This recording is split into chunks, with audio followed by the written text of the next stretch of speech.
তবে কি এটা পরিকল্পিতভাবে বিমান দুর্ঘটনা ছিল? বলতেছিলাম গতকালকের উত্তরা বিমান দুর্ঘটনার কথা, যেটা বাংলাদেশের ইতিহাসে পর্যন্ত আদৌ পর্যন্ত দেখাতে পারবে না এরকম দুর্ঘটনা ঘটতে। একটাবার চিন্তা করুন, একটা প্রশিক্ষণপ্রাপ্ত বিমান কেন আকাশ দিয়ে বাড়ি ঘরের উপর দিয়ে উঠবে?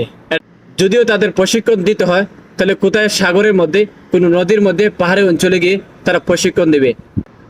তাহলে কেন রাজধানীর মধ্যে তারা প্রশিক্ষণ দিতে যাবে? এটা প্রশ্নই আসে না।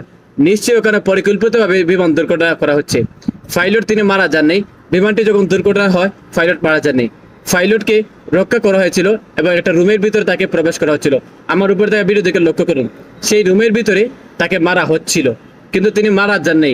তারপর তাকে মৃত্যু ঘোষণা করা হচ্ছে পাইলটের। তাহলে ওখানের মধ্যে পরিকল্পিতভাবে হত্যা হচ্ছিল।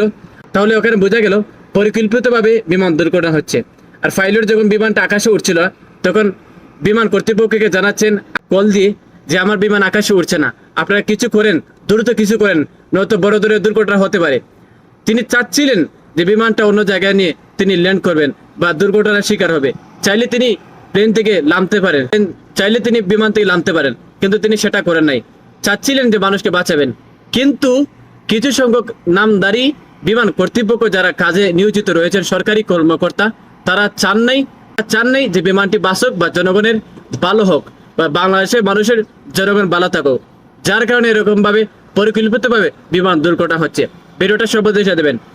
বাংলাদেশের সরকার কাছে এটি আবেদন করতে চাই, যারা এ ধরনের পরিকল্পিতভাবে বিমান দুর্ঘটনার সাথে জড়িত আছে, আপনারা সঠিক তদন্ত করে তাদের বিরুদ্ধে শক্ত পদক্ষেপ নেন, আইনি ব্যবস্থা নেন। আমরা প্রবাস থেকে একটি আওয়াজ তুলতে পারি।